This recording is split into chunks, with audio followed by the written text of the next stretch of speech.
Greetings and salutations. Welcome to The Jolt. This is my YouTube channel that coincides with my personal blog, thejolt.net. My name is Jeff. This evening I wanted to touch base on something that recently got posted again by Mr. Ryan Sprague on UFO Twitter, which was the 1966 Catalina Island UFO clip that was taken by a Navy officer. Compelling, to say the least, and I don't think it's ever been debunked. And the reason why I wanted to bring it up is because Catalina Island is a UFO hotspot, and it has been for decades. Okay. And it's recently come to light again in 2017 when the recent Navy videos were released, particularly the Tic Tac videos. The Tic Tac was filmed off the coast of Catalina Island to the south, but there were also other areas where Navy crew members had interactions on the water with UFOs or UAPs or whatever you want to call them. The Roosevelt, I believe, was one. So it's been happening for decades. And what I want to do first is I want to show you this clip from 1966. It's very compelling. Okay, we're going to share this. Let's see. There it is. Ready? You can sort of see it. I don't know if you can see can you see my little mouse? But you'll be able to see the UFO. Looks very oblong, like the Tic Tac. Right behind the mountain. Could it be a weather balloon? Could it be some sort of Zeppelin, or maybe it's a Navy, some sort of old Navy survey device, radar device, balloon propelled. I don't know, but interesting nonetheless. Does it look like a Tic Tac? I think it does. Anyway, so I did write an article in the Jolt a while ago called UFO and the Atomic Age. But why? The cesium connection. It's very interesting because I found this connection. Well, I didn't find it. I kind of just put the pieces of the puzzle together. But we all know, all UFO enthusiasts know that since the dawn of humankind's atomic age, UFOs have been more prevalent around the world. They have been seen by military personnel over top of our most sensitive nuclear sites, missile sites, not only just hanging out, but interacting, shutting down power, turning power on, activating missile silos, deactivating the missile silos, almost as if to say, we know what you're doing, and we have the power to either activate it or dismantle it. You choose. And it's been going on forever, not just in the United States, but also in Russia, also in France, right? I think even China has started to report they've had similar experiences. What is their interest? Is it merely humankind's, tendency for self-destruction? Because let's face it, we are a little primitive, or very primitive. We shouldn't even be playing with matches, let alone nuclear weapons and atomic energy. I mean, come on, let's face it. All right. My goodness. No,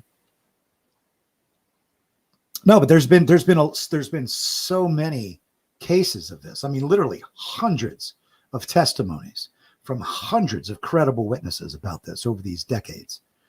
It's not something, to blow off and brush off. But what does this have to do with Catalina Island? Well, I want to tell you.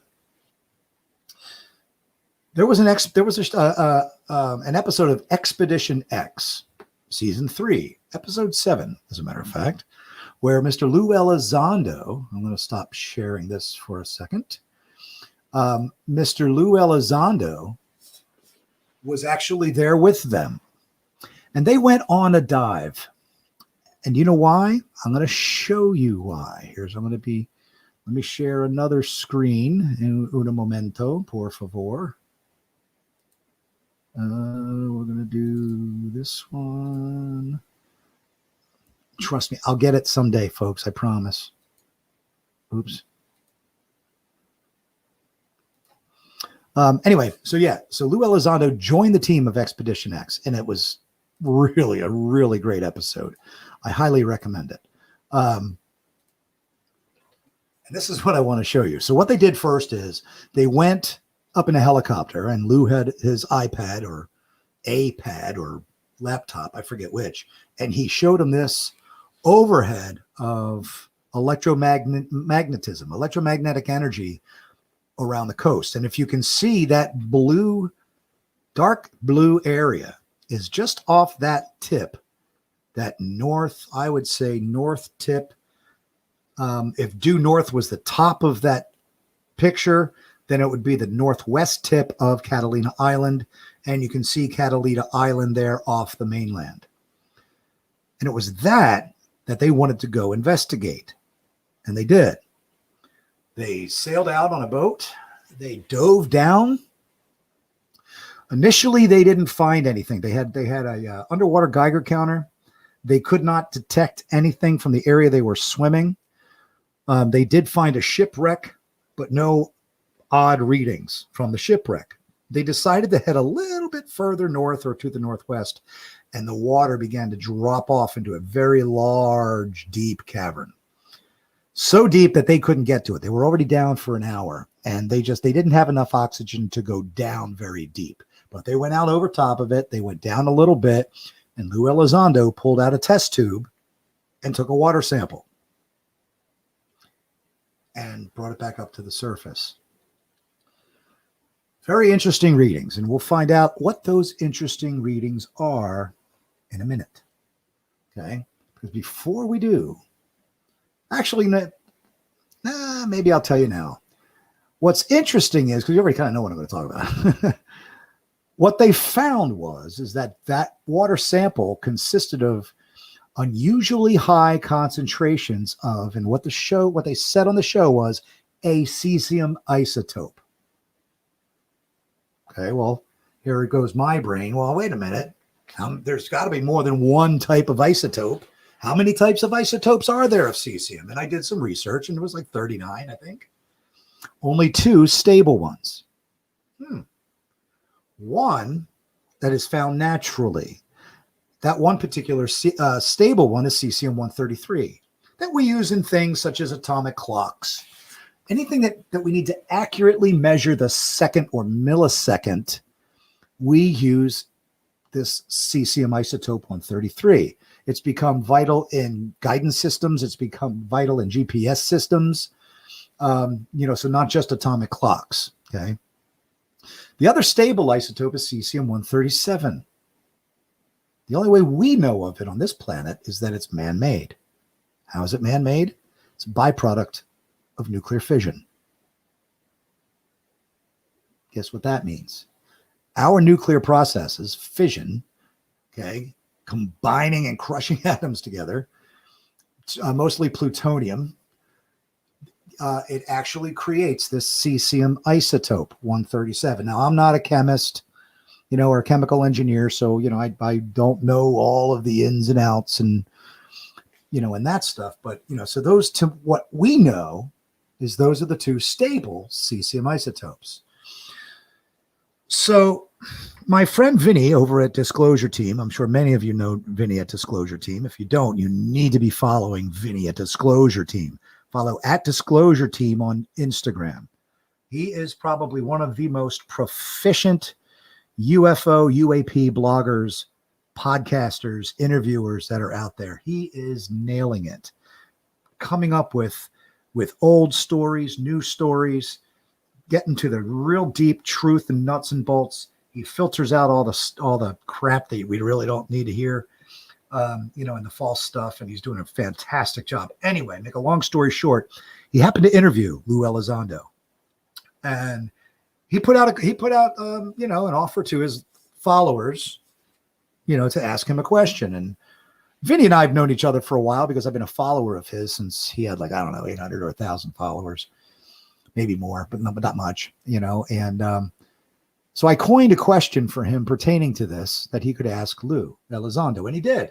I was very pleased. His answer was quite interesting because what he asked him was, so, you found cesium isotopes off of Catalina Island, during your episode of Expedition X. Can you extrapolate on that a bit and tell us how it relates to the UAP phenomenon? And, Lou actually admitted that it was his idea to take the water sample. That alone says, whoa, that blue dot that we see right there is very significant. In addition, he said that there are other UAP hotspots that were showing similar results, similar traces.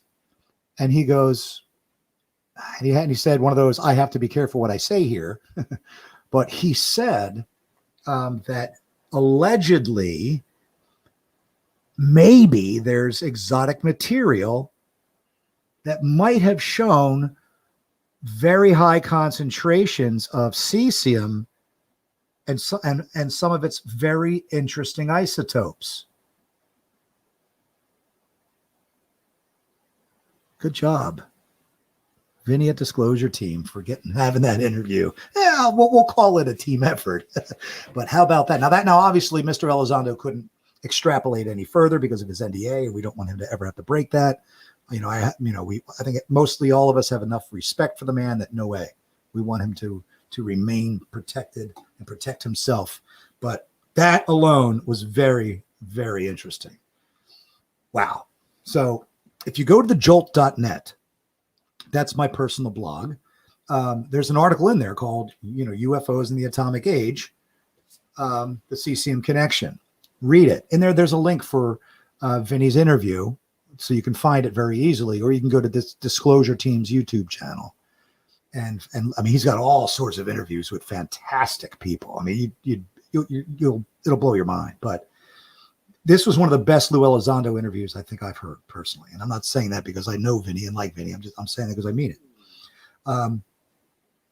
But the key thing is now they said, but there's other UAP hotspots that have shown evidence of cesium traces. And I was like, well, wait, I couldn't find it anywhere. But in my article, there was a case, and I am going to bring it up here. Blah, blah, blah. There was a case, September 17th, 1989. And I have this in the article. If you're interested in reading it, I'm going to tell you about it here. But there was an alleged UFO landing in Russia. Became known as the Voronezh UFO incident. I don't know if I spelled that right. Where a group of children were playing in a park and they spotted a small ball of light that quickly morphed into a disc that landed near them. And witnesses reported aliens walking, three-eyed aliens and a robot. A little far-fetched on the descriptions. Blah blah blah. There was someone, and the interior. Hold on, there was a lieutenant. I'm sorry, I'm just reading a little bit. There was a lieutenant from the local police that also claimed to have seen the craft. The Interior Ministry said they would dispatch troops to the area should the craft reappear. But the Soviet Scientific Commission ordered an official inquiry into the alleged incident, and the area was found, ready, here we go, to have an above average presence of a radioactive isotope of cesium. That was what year? 1989. And believe it or not, I have not been able to find a lot of information on cesium at UFO sites. I know they mentioned it in the Expedition X show. I know Lou has mentioned it in, several different interviews. Now, I do read not all the time, but you read a lot of landings where they have traces of radioactivity, but very rarely do you find out of what, where it's tested, and what isotopes are you finding? What radioactive compounds? What are you finding? And honestly, I have not been able to find a lot of things that say, oh, we know it was cesium or a cesium isotope. So that one case in Russia was very interesting to me for this particular article. But again, the main part of this is Catalina Island, right? Catalina Island has that huge area of what I would just assume to be a concentration of is it cesium-137? Right? I mean, and let's think about this, because during my research, and I don't think I put this in the article, but during my research, there was a lot of cesium-137 found in the North Pacific from the Fukushima accident. So perhaps this glob down here by Catalina was from Fukushima, and that's causing the additional concentration of UFO activity. Maybe they have an interest. Are they just trying to clean up the planet and suck it up and utilize it? Or are they conducting their own nuclear fission processes? I don't know. And using this isotope to manufacture. Because if the metamaterials are made of cesium and its interesting isotopes, perhaps we are dealing with an underwater base. Right? So I'm interested to find out if there's any underwater UFO hotspots around the globe that also have these high concentrations of electromagnetism or radiation, and what those isotopes are. So I don't know. But that's all I wanted to say. That was what this little tidbit of a show is about, if you want to call it that. I want to do more. I'm going to try to interview some people. I keep saying that, but man, my personal life just gets in the way. Work. Oh, God, who needs it? Just kidding. I do, apparently. Got to keep the roof over my head and food in my belly and beer. Anyway, all right, well, that's it. That's all I have to say for this evening, folks. Hope all is well with everyone. Tune in. Subscribe if you want. Hit the like button, please. Share it around. Get people to get this discussion going and moving. And let's see what else we can find out there together, okay? Thanks a lot. Have a good one.